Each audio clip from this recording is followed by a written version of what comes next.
Salut à mes amis et mes traiteurs, salam alaikum. Euh, la connerie virus a été plus propagée que le coronavirus.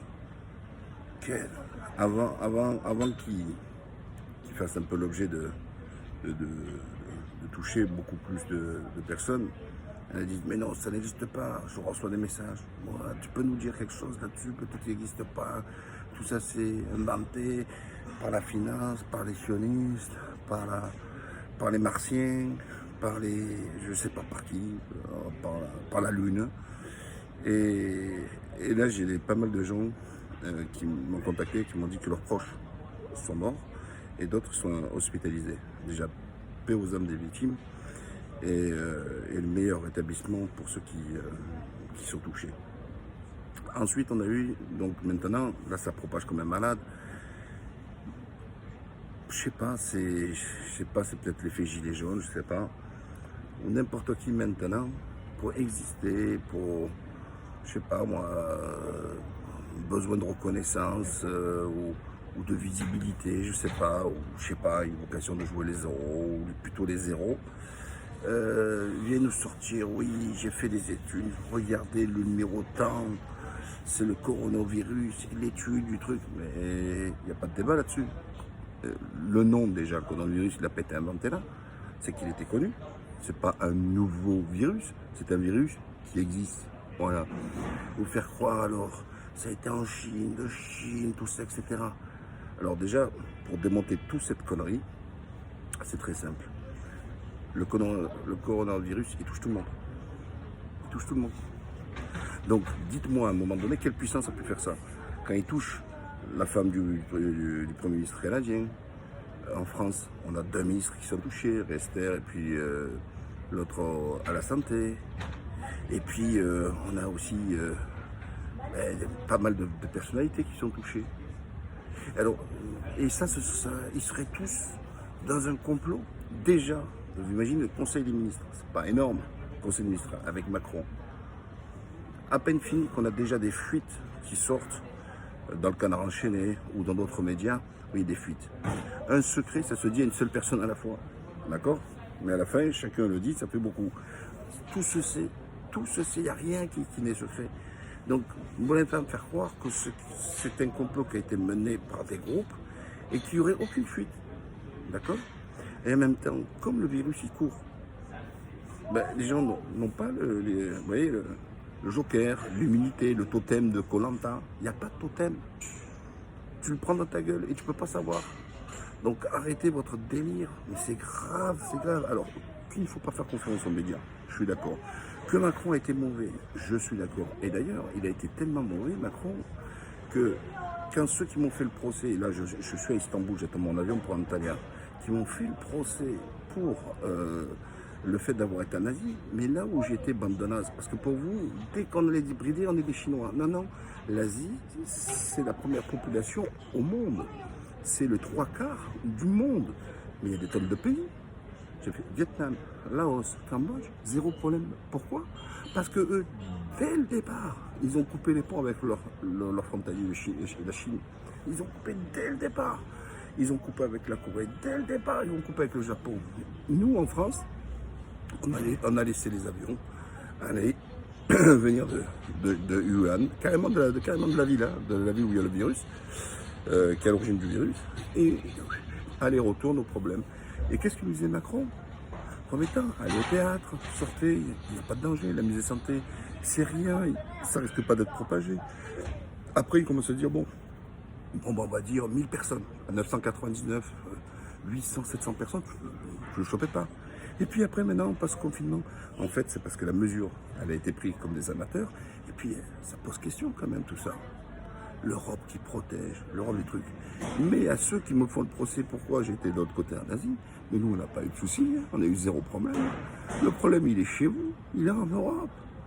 Expliquez-moi maintenant, il y a plus de cas en Europe que dans le reste du monde. Il y a un problème.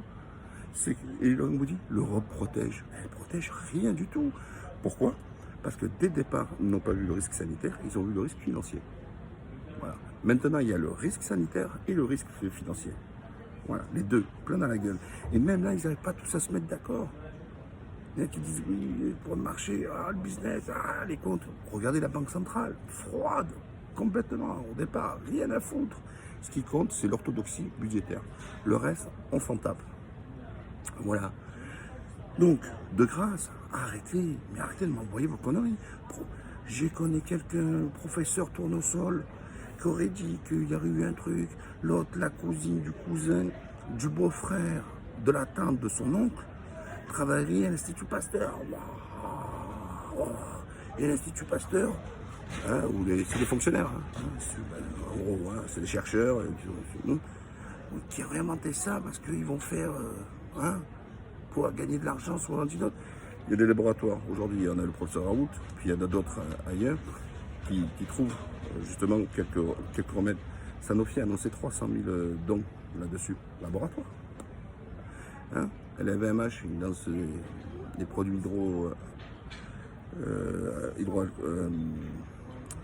alcooliques pour nettoyer les mains, tout ça, etc. Voilà.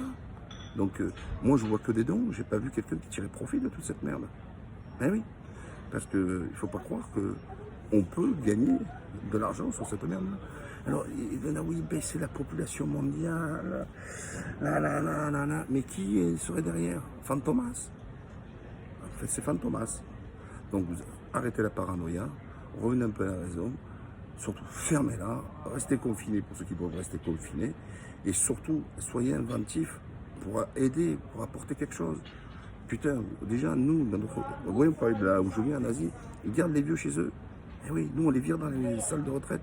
Bon, pensez aux vieux, ceux qui sont isolés, etc. Pensez aux fragiles, pensez aux handicapés. Pensez à tous ces gens-là. Allez de l'avant, je sais pas moi. Faites un post, une vidéo en disant, moi, j'habite tel quartier. Ceux qui mettez votre numéro de téléphone, comme vos contacts. Et puis, vous allez faire la course pour les handicapés, pour les vieux. Et voilà. Vous voyez, soyez imaginatifs. La France, c'est un pays de créativité. Il y a beaucoup de gens qui sont créatifs. Soyez créatifs pour construire, soyez créatifs pour aider, pour apporter des réponses. Et j'en appelle aussi aux lieux de culte, hein, notamment aux mosquées, c'est ce que je connais un peu le mieux. Soyez aussi créatifs là-dessus, dans les mosquées.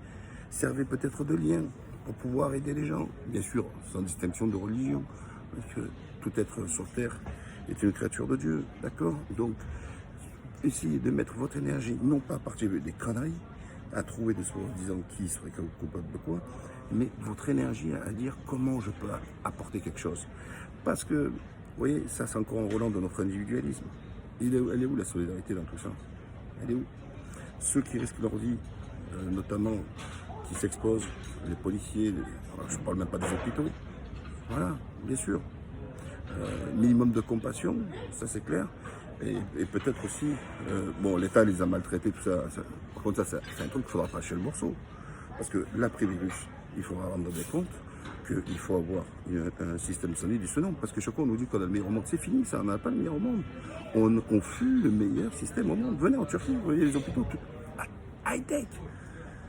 L'IRM dans la journée, vous voyez l'ophtalmo. Enfin, on a une vraie politique de santé publique ici. On n'a pas de problème de lit. Il peut tomber le virus, pas de problème de lit, rien du tout. Ça pose question, ça vaut un truc, voilà. Mais tant qu'on regarde la santé comme une dépense et non pas comme un ciment d'une société, parce que sans la santé, tu ne peux pas travailler. Sans la santé, tu ne peux pas t'épanouir. Voilà, la santé, c'est le b.a.-ba, d'accord? C'est le b.a.-ba des choses. Voilà, à la prochaine les amis.